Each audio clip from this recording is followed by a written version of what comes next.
How you doing? Oh, I'm doing wonderfully. I got the flu last week. I thought I was basically over it. And now yesterday I feel like I have a recurrence of the flu, so maybe it's something more systematic than or systemic than a Mm. regular flu, but other than that I'm fine. So my kids were at the gym. They have a daycare in the gym, and then they called me back and they said your daughter looks like she has hand, foot, and mouth disease. And I'm like, okay. And so the symptoms are there's like calluses. There's like these calluses things on your hands and your feet and your mouth, but there was nothing on the mouth. It was on hands and feet. And it's supposed to be like you get a cold and such. Like you're supposed to get like a flu. And I looked this thing up, and that's what it is. It's like it's like just like a cold, but it gives kids blisters on their hands and feet, and that's the whole thing. And I've been sick. I don't know if it's related to it, but yes, I've been coughing pretty badly. It feels like this season's sixth season is just longer than usual. Is it just me? I don't know, ever since I've disclosed that I had the flu last week, I've gotten like an avalanche of people telling me that they've had it or it's worse than it usually is. I haven't been this systematically sick in years. Like since I had COVID, I don't think I've had anything like this. And I thought I was over it, but apparently it's like a 2 week ordeal. So I don't know. Maybe the anti-vaxxers are getting out there, and they're leading to an uptick in disease, or maybe more logically, it's Yeah, they're probably inspired COVID. by RFK Jr. to give us all herd immunity to this year's strain of the flu. Yeah. Well, they people are not getting vaccinated as much, and that would make sense. I think the I mean, I, vaccination I is mean, do you probably get done. regularly vaccinated for the flu? I actually don't. I mean, I the last time usually I got it do. was in college when I just remember it being recommended because you're in such a communal setting. Yeah, I mean, I don't always do it, but like, cause I just don't bother sometimes. But if I'm at the pharmacy and they'll ask you, and usually I'll just get it. Yeah. And then I've been having kids, and I've like for the last several years, and I've had a pregnant wife. So yeah, I've been a little bit more diligent than usual. Okay, well, whatever it is, I'm over it at this point. It's been like 10 days. Okay, so we got to talk about the signal stuff. It's like I just can't stand how they keep doubling down. Like it's just like I know. I mean, like you thought that maybe today there would be some awareness to just cut their losses, but like Hegseth is now on another like rampage, denying and obfuscating, and it's almost as if they want to draw this out arbitrarily and like maybe even make it into a bigger issue than it might have otherwise been. Or like it seems like they probably could have contained it at least, but they're magnifying it, which I don't yeah, really understand the political logic of. yeah. It's interesting why this blew up and this was like so funny to people. First of all, Michael, have you been retweeting the link to this? Yeah, I did before I Okay. left. Great. I think the why this captures it's like objectively, it's not like the worst thing. It's not like the Jeffrey Goldberg is a Houthi or something like that. But it just kind of thing that captures the imagination because it's like the kind of story which like can happen to people. Like you could be in like a group chat, or you could be talking to somebody and you could send a text message accidentally to like the wrong person. So it's just like a funny situation that people find themselves in, right? It's like a kind It's of inherently completely. funny for the national security advisor to be posting American flag and fire emojis to celebrate what he deems to be the successful initiation of a military offensive. It's darkly amusing. Yeah. Well, that part is funny enough. But yeah, I think it's just like the kind of the underlying situation.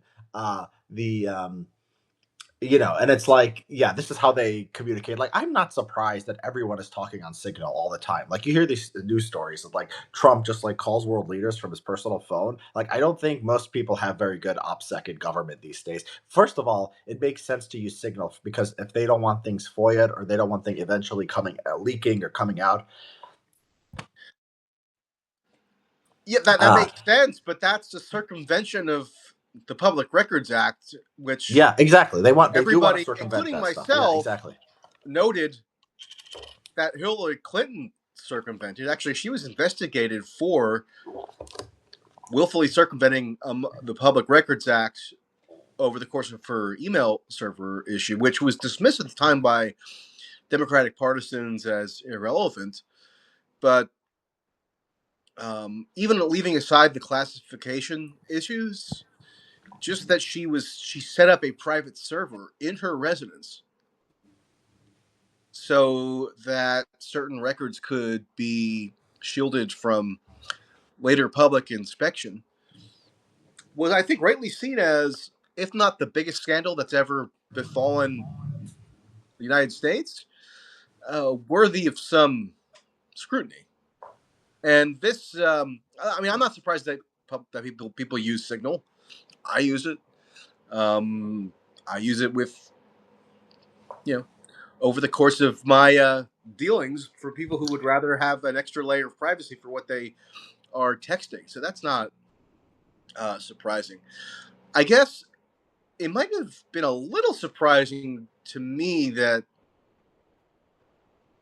the National Security Advisor would just convene top administration officials in a group text to talk about imminent war plans. And like, apparently one of their strategies now, meaning the administration, is to attack Jeffrey Goldberg in the Atlantic and claim that they mischaracterized these as war plans when they were something else, which seems to me just to be a obvious semantic deflection. I mean, thankfully, Jeffrey Goldberg, although he likes to kind of um, peacock as this great defender of norms and of the national security state, that's been his MO throughout his entire journalistic career, which is why I have often had lots of criticisms with him of him throughout the years.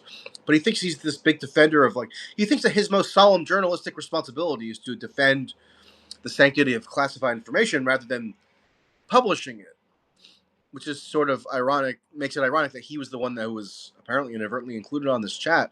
But if like Hegseth and people are now going to be saying that these were not war plans, well, now we have the full transcript, I think, right? I mean, they published Well, the full they're still chain saying, today, yeah. So and there's like a here's Vance's chronology tweet. laid out of when certain bombing missions are going to be launched and references to the known locations of quote target terrorists and so forth. So like, I guess it doesn't matter what you want to call that. Obviously, it's sensitive national security information by the standards of virtually anybody who would engage on this issue. So I think, Yeah. So Taylor Budowich, who's the White House Deputy Chief of Staff, tweeted out, "The Atlantic has abandoned their bullshit war plans narrative."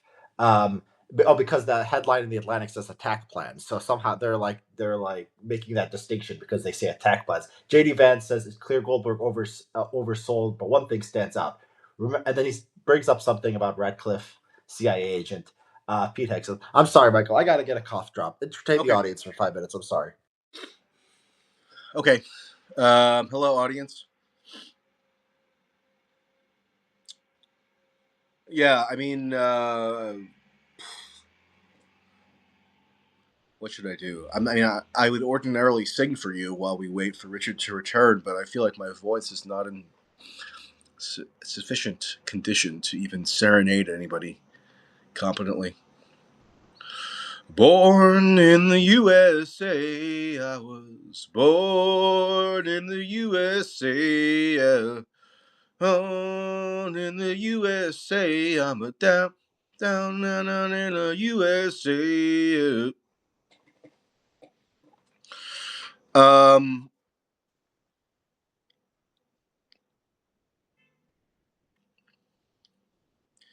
yeah, I mean, one thing I was planning on mentioning to Richard when he gets back is that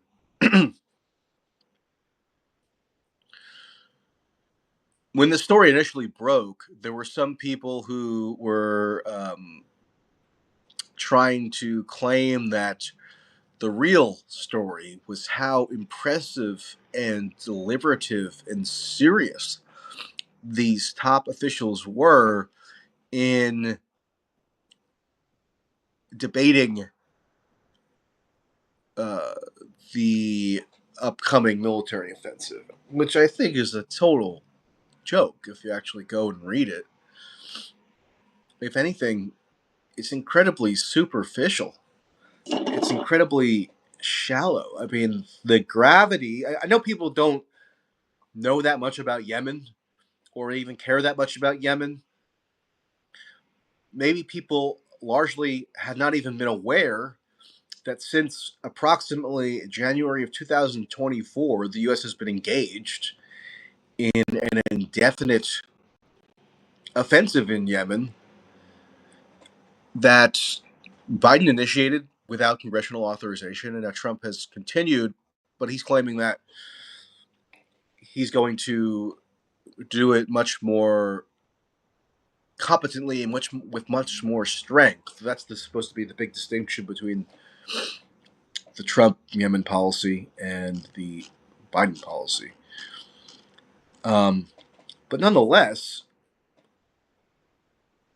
it's an action with a lot of gravity to it, and to me, the casualness, the blitheness with which these officials discuss the matter is what stands out. It's not that there's some really intense, serious, deliberative debate going on that we should all be very heartened by because our high officials are upholding such a high standard of discourse. To me, it's basically the opposite. So the level of discourse is funny. You see, some magas are like, this just shows like how carefully they can Yeah, I was just saying they that while you were gone, like everybody, like when the story first broke, you saw certain people saying, "Actually, this is a great thing because it gives us this window into how serious and high-minded our top officials are, and how deliberative they are in discussing military operations." And people would point out how J.D. Vance expressed these reservations and how impressive that was. But here's what J.D. Vance says: the strongest reason to do this, as POTUS said, is to send a message. What does that even mean? To send a message to whom? The Houthis, to Iran, to Israel, to Europe? I mean, sending a message has to be one of the most shallowest rationales for launching a military operation that I could possibly think of. And to the extent that J.D. Vance did express reservations about this, it was almost entirely on like a nakedly, almost cynically political level. It wasn't about the tactical or strategic wisdom of the actual bombing campaign. It was just, oh, maybe the public might not be tuned in enough to know why this is so important.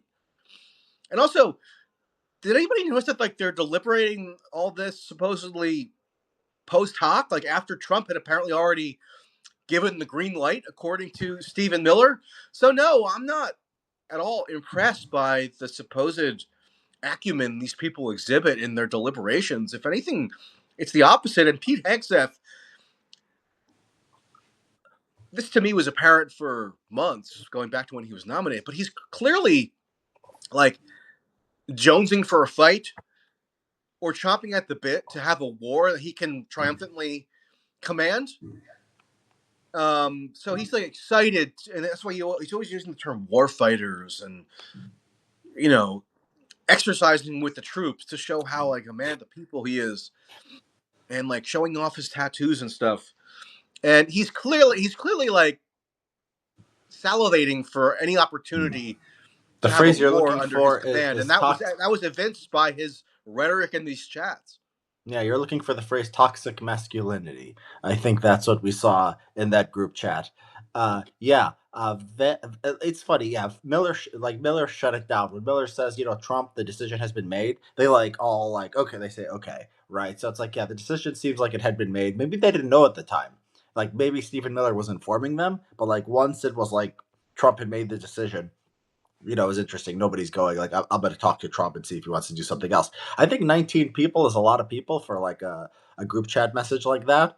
Um, but yeah, the question is like how much like these kind of security measures like matter. Like maybe you want them on Signal. I mean that you have laws that talk about maybe that's safer, but you have laws that talk about preserving for like the historical record. But it seems like nobody cares about that anymore. People are just on Signal. They're in encrypted chat. I was talking to people who are like going through uh it's like the rules don't catch up to like reality. So people who go through like Senate confirmation processes, they want to know about your finances, but they don't ask about crypto. And like crypto is like the easiest thing to grift off of, right? Just because crypto is new, so they ask about stocks but not crypto, right? Even though like the whole point is to stop like conflicts of interest. um and so yeah, it's sort of like this. It's like we kind of moved beyond like the laws, and like practices have moved beyond the laws. At this point, if you prosecute someone for like the Hillary email thing, it's just selective prosecution, because everyone is communicating through private channels and encrypted channels, and nobody seems to be paying attention to the laws at all. Yeah, I mean, and that kind of gets to a fallacy at the heart of every classification scandal or like ginned up, confected scandal, which pop up like every year or so. Last year it was, or the year before, it was that, Biden, when he was vice president, he took some memos related to Afghanistan back to his garage in Delaware and didn't properly store them. Um, and then the special counsel investigated it and infamously found that he was a well-meaning older gentleman with poor memory, and therefore no criminal charges could probably be sustained against him because the jury would be sympathetic with him. Um, and so this stuff always comes up. I'm not that, and there is like a sort of a liberal sort of concern trolling thing where, oh, now we can really nail Trump on not upholding these sacrosanct principles around classification. And so let's just go at it from that standpoint. Even though the classification regime itself is kind of a joke in a lot of ways. It's either over, everything is always like presumptively classified, even if it draws on open source intelligence. We saw this to some degree 2 years ago when the airmen leaked a bunch of Ukraine war documents that were supposed to be of the utmost secrecy, and there was some stuff that wasn't necessarily public record, but or open source, but in the main, it wasn't like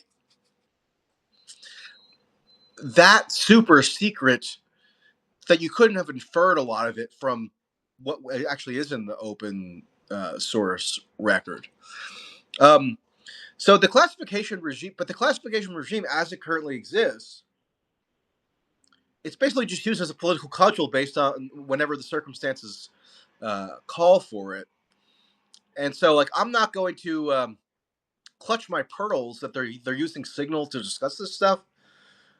I'm more interested, really, in the shallowness of the debate, where Mike Waltz sends some kind of like incomprehensible typo-ridden message saying, "Hey, VP, we found the terrorist, and we bombed the residential building when he was going to visit his girlfriend."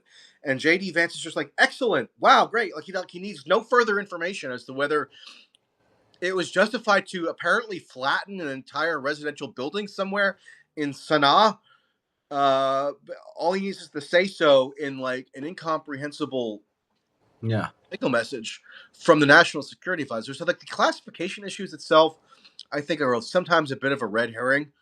Mm. But But there could have clearly, been there but could if have you're been going more to deny debate. that this is classified information, that just Yeah. makes no sense to have like whatever you want to call it, war plans, a chronology of imminent forthcoming airstrikes.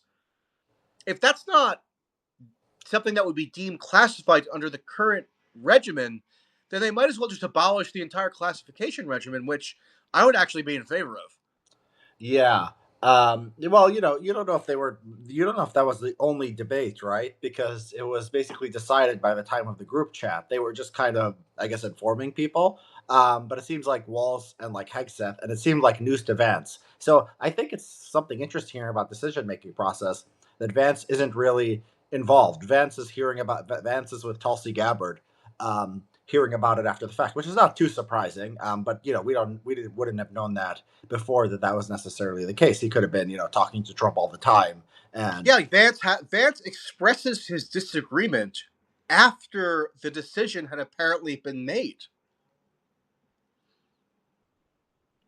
right, right. So, we did get some insight into how this, like sort of who's the inner circle when it comes to making these decisions. Maybe Rubio, maybe not Rubio, but we at least know Waltz and Hegseth had the information. I mean, maybe that's what you'd expect. They're the top national security people. I don't know why, but like, why is Treasury in there? Like, why are they like talking to like why are they telling all these other people? Like, I don't Yeah, understand. Like, that's a what are good they going to do question. with I that mean, I think, information?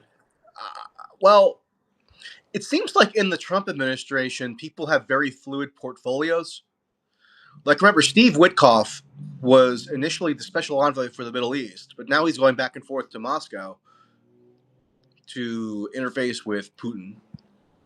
So they're just Yeah, kind of like all-purpose special envoys. The same goes for somebody like Rick Grinnell, who apparently was not on this chat. But like, um, Trump doesn't seem to delineate very rigidly what people's roles are, which may have some upsides. Um, it's not like inherently good or bad that that's the case, but like Bessent, the Treasury Secretary, has been very involved in Ukraine. He was the first top administration official that was dispatched to Ukraine to meet with Zelensky like a week or so before that infamous White House meeting to get the so-called minerals deal signed. And there, if you notice, there was like a back and forth about commercial shipping. To what extent is this Europe's responsibility to clear the shipping lanes? And so there could be some potential purview of the Treasury Department to kind of decipher uh, how much blockage there has been of commercial shipping, because obviously that would yeah, have a Treasury yeah. component. So, well, like, what's the point? What if we learned? Like, what is of all the situation, the Signal group chat we're treating? So it's like it's a big story because it's just funny. Like, is it objectively a big deal? Like, first of all, is it objectively a big deal, and does it tell us something important about the administration? I just mentioned the decision making thing that Vance wasn't in the loop. That's new information. But what else? Is there a lot of like new information here that kind of changes how we see the administration? I think it's an objectively big deal, but not for the reasons that most people want to make it a big deal. Most people want to make it a big deal to concern troll and to pontificate about the supposed sacrosanctity of the classification regime, even though that boomerangs against both parties at various times, whether it was Hillary Clinton or um, Biden, or I even remember in the first Trump I don't administration. think that's what people are making a big deal out of it. I don't think people are like, Well, I I think thought we're people were beyond making that. a big deal out of it because it doesn't abide by Yeah. Well, yeah, protocols the around Atlantic classified article, information, right? yeah, the Atlantic article does talk about that. I think though, like, like we are kind of cynical about this stuff at this point. After Hillary's emails, like there were stories in the first administration that Pence and Kushner were using private emails, and like nobody Right. cares at this point. Well, I that's think why we're I think what makes it a big deal is that they're all just kind of going along with the onset of a new open-ended, indefinite bombing operation wait. So in what did you Yemen expect? You with no expected like with you with expected no Vance real to clear say, idea of what the purpose is.